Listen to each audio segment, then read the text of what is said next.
Assalamualaikum warahmatullahi wabarakatuh. Halo teman-teman semua. Ketemu lagi sama aku Titi Novitasari. Nah, di sini kita akan membahas atau belajar tentang oksidasi pirufat atau yang kita sebut sebagai dekarboksilasi oksidatif. Nah, oksidasi pirufat itu merupakan suatu proses yang terjadi setelah glikolisis. Jadi, prosesnya itu terjadi setelah glikolisis dan sebelum memasuki siklus Krebs. Oke, selanjutnya ya. Apa sih itu oksidasi pirufat? Nah, oksidasi pirufat itu merupakan salah satu tahapan dalam respirasi seluler. Tahapan dalam respirasi seluler itu kan ada pertama glikolisis, yang kedua ini oksidasi pirufat, yang ketiga siklus Krebs, yang keempat ada transport elektron. Nah,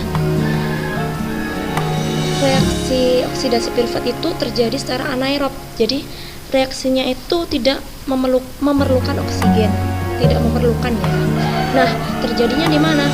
Di mitokondria.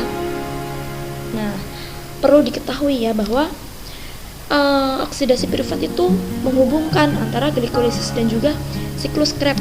Loh, kenapa kok menghubungkan?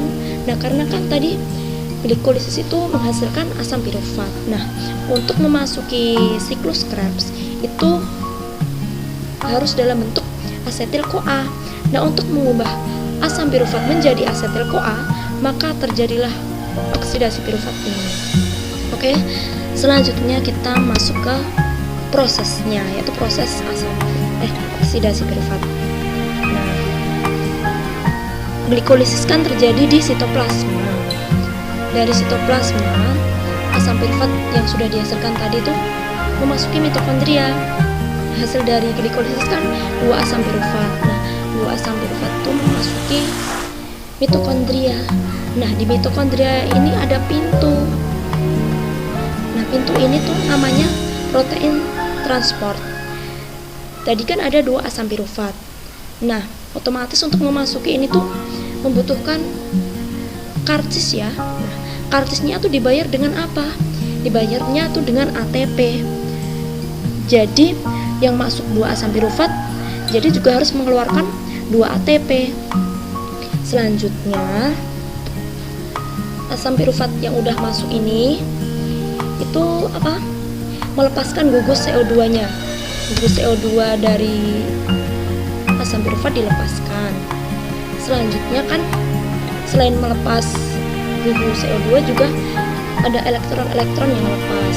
Nah, elektron-elektron yang lepas itu ditangkap oleh NAD+ dan menjadi NADH plus H+. Jadi fungsi dari NAD+ itu menangkap elektron. Selanjutnya, setelah itu kan tersisa 2 karbon. Kan asam pirufat itu 3 karbon ya. Asam pirufat itu 3 karbon. Tadi yang satu udah dilepas, jadi kan tinggal 2 karbon. 2 karbon ini kemudian ditempeli oleh koenzim A atau CoA. Lalu dihasilkanlah asetil-CoA. Asetil-CoA-nya kok 2. Nah, tadi kan yang masuk reaksi 2 asam pirufat, jadi hasilnya juga 2 asetil-CoA. Kok aku masih bingung tadi tuh kok butuh 2 ATP untuk masuk, itu kenapa? Nah, di sini tuh terjadi pada organisme eukariotik atau sel eukariotik. Untuk sel eukariotik itu kan terjadinya siklus oksidasi pirufat itu di mitokondria. Dan di mitokondria itu ada yang namanya protein transport. Untuk memasuki ini harus dikeluarkan 2 ATP.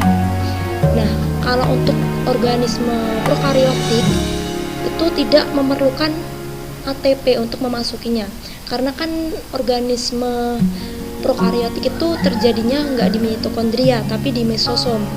Jadi dia masuknya langsung gitu aja masuk, nggak usah ngeluarin ATP. Sehingga di sini tuh memecahkan kebingungan dan hasil akhir dari respirasi seluler. Respirasi seluler kan hasil akhirnya itu ada yang 36 ATP dan juga ada yang 38 ATP.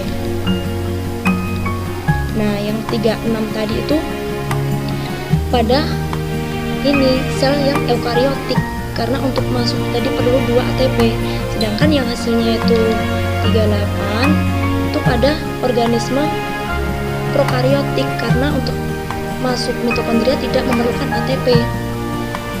Jadi sudah jelas ya prosesnya bagaimana. Oke, selanjutnya kita masuk ke kesimpulan ya.